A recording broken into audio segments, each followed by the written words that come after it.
Bonjour les amis. Donc, cette semaine, mercredi soir, à partir du tombé de soleil jusqu'à jeudi soir et après le tombé de soleil, il y aura deux événements dans le même jour, qui est le 9 Av, donc le 9e jour du mois du Lion, et aussi le jour de décès de notre cher professeur, teacher et maman spirituelle Kerenberg. Et c'est un événement qui est très chargé de force, d'énergie. Techniquement, c'est un jour de jeûne. Ça veut dire qu'on mange pas, on boit pas, on se douche pas pendant 25 heures. Donc, depuis 1 heure avant le tombé de soleil le mercredi soir.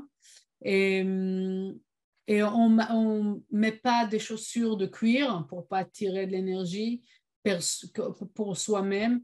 Et il n'y aura pas de relations cette soirée-là, relations sexuelles. Voilà, donc et avec toutes ces limitations-là, pourquoi et à quoi ça sert cette journée? Donc déjà de savoir que si on regarde l'histoire, le 9 Av, le 9e jour du mois du Lion, à chaque fois, c'était un jour très, très négatif, une expérience de destruction. Si on parle sur la destruction de 2 temples, si on parle avant l'Holocauste, la nuit de cristal, si on parle que pendant les Israélites dans le désert, chaque 9 Av, il y avait énormément de gens qui mouraient ce jour-là. Qu'est-ce que ça a à voir avec nous et comment on peut se servir de cette journée pour vraiment manifester le maximum? Le Rav nous explique que dans ce jour-là, la majorité des gens, c'est un jour de deuil. Au centre, on dit Chag Sameach, bonne fête. Pourquoi bonne fête? Parce que c'est un jour dans lequel on est tellement, le désir, il est tellement grand, on est tellement connecté avec le désir de soi, que c'est le jour dans lequel on peut tirer le maximum de lumière si on utilise cette journée comme il faut. C'est un jour dans lequel l'adversaire, d'un côté, il pourra faire tout ce qu'il veut, C'est pour ça qu'on ne fait pas toutes ces limitations, ils existent pour pas connecter à l'adversaire. Oui, connecter au désir, mais sans l'adversaire. On fait attention ce jour-là. On ne va pas à la mer, on ne fait pas des choses très dangereuses. Pourquoi? Parce que c'est une journée que l'adversaire, il est unleashed, oui, il est libre. Mais de l'autre côté, on peut relier avec le désir de soi qui est important. On sait très bien que le désir, c'est quelque chose d'important. Et là, ce jour-là, on va pouvoir toucher au désir le plus profond, le plus grand. Encore quelque chose qui est relié avec cette journée-là, et c'est l'amour inconditionnel. La raison pour laquelle toutes les destructions ils sont arrivées à travers toutes les générations, c'est la haine gratuite. Et aujourd'hui, on arrive à voir ça dans un niveau beaucoup plus profond, beaucoup plus clair. Peut-être il y a une raison pour ça, qu'on arrive à voir ça finalement. Même des relations entre des gens que c'était normal, du coup, ça se voit aujourd'hui comme une haine ou un manque d'accord ou des choses comme ça. À quoi ça sert? D'abord, on sait très bien que dans la Kabbalah, on ne cherche pas de faire beau. On cherche la vérité, on cherche à savoir où on se trouve et aussi les choses qui ne vont pas pour pouvoir corriger. Donc, c'est important de voir la vérité. Et toute cette haine qu'on ressent, peut-être des fois un petit bout de haine à l'intérieur de nous. Ah, je ne suis pas comme quelqu'un d'autre qui a beaucoup d'haine. N'oubliez pas, cette petite haine que peut-être on ne fait pas attention, elle peut devenir beaucoup plus grande. Elle peut influencer consciemment, inconsciemment des gens sur la terre entière. Donc, on veut traiter cette petite haine qu'on pourrait avoir à l'intérieur de nous.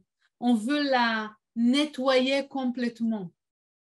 Et tout le travail jusqu'à Tisha B'Av, jusqu'au 9 Av, donc mercredi après-midi, on voudrait nettoyer vraiment le maximum qu'on peut voir à l'intérieur de nous.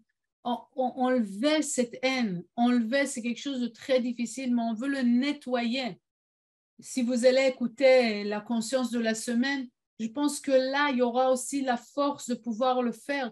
Parce que quand je sais que je suis rien que lumière, donc je ne peux pas avoir la haine vers quelqu'un d'autre. Je ne peux pas m'énerver avec quelqu'un d'autre. Parce qu'on est de la lumière et c'est une expression de la lumière d'une différente manière. Donc, qu'est-ce qu'on voudrait nettoyer jusqu'au jour de 9 Av, surtout dans le jour même? Faites attention, ne pas avoir la haine vers quelqu'un d'autre, ne pas s'énerver, pas parce que vous pressez comme la colère à l'intérieur, non. En comprenant, tout c'est un tikkun. Même la chose la plus difficile qu'on doit faire face, c'est un tikkun. Ça fait partie de notre tikkun, c'est pas par hasard dans notre film, ça n'a rien à voir avec l'autre personne. Ou peut-être vous avez un tikkun, donc ça a à voir avec l'autre personne, mais pourquoi c'est dans mon film? C'est parce que moi, je dois quelque chose. Et moi, j'ai quelque chose à faire là-dedans. Moi, j'ai quelque chose à changer. Moi, j'ai quelque chose à améliorer. Le 9 Av, c'est aussi le jour que Keren, elle a choisi de quitter le monde. La phrase la plus courante de Keren, c'était qu'après l'aube, il y a la plus grande lumière. Après la plus grande obscurité, il y a aussi la révélation de la plus grande lumière. Et c'est exactement la force de 9 Av, le 9e jour du lion. Avec la plus grande obscurité qu'on pourrait avoir, une destruction. Qu'est-ce qu'il y a pire qu'une destruction? C'est pas le temple, les murs, mais c'est la source de toute la lumière, c'est d'être complètement déconnecté de la lumière. Même dans des moments comme ça, et spécialement dans des moments comme ça veut dire qu'on est très proche à la révélation de la plus grande lumière. Keren, elle est partie à l'aube. Elle s'est fait enterrer aussi ici en Israël à l'aube. C'est parce que pour nous dire et pour nous redire, ne pas lâcher prise, continuer à vouloir voir la lumière et ne croyez pas à l'obscurité que vous voyez autour. C'est pas vrai. C'est rien que l'obscurité qui va permettre d'avoir le plus grand désir pour permettre à la plus grande lumière de se manifester dans notre vie. Keren, c'est une femme, je ne peux pas dire c'était parce qu'elle est encore, c'est une femme d'action, c'est une femme de mouvement, c'est une femme de vie.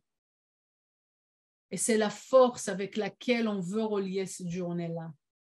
J'espère que vous allez venir au centre et connecter aussi à la connexion qu'il y a mercredi soir avec Michael et Monica et de la lecture de la Megillah, de l'écriture sur le 9 Av. Okay? C'est là qu'on reconstruit tous les morceaux perdus ou les morceaux cassés qu'on a à l'intérieur de nous, on reconstruit tout ça, on remet de l'ordre. Et des fois aussi dans le désordre, il y a de l'ordre. Mais, et la deuxième chose, ce jeudi après-midi, soyez avec nous en ligne pour connecter avec le jour de part de Keren ou le jour de la plus grande révélation de la lumière de Keren. Parce que la lumière, elle est déjà là. Et Keren, le Rav et Eliyahu, ils sont là. Malgré le fait qu'on n'arrive pas à les voir physiquement, on arrive à les sentir, on arrive à les voir sur notre chemin, à les voir dans notre étude, à les voir dans notre développement. C'est là qu'on voit leur existence. Et ils habitent dans chacun, à l'intérieur de chacun d'entre nous. Et ils nous montrent le chemin à chacun d'entre nous. Donc, n'oubliez pas à connecter. mercredi après-midi jusqu'à jeudi après le tombé de soleil. Tous les détails, ils sont avec l'équipe au bureau, donc Stéphanie ou Michael et Kader. Et avec ça, je vous souhaite une très belle semaine, une connexion importante et puissante, et que vous voyez rien que le bonheur dans votre vie.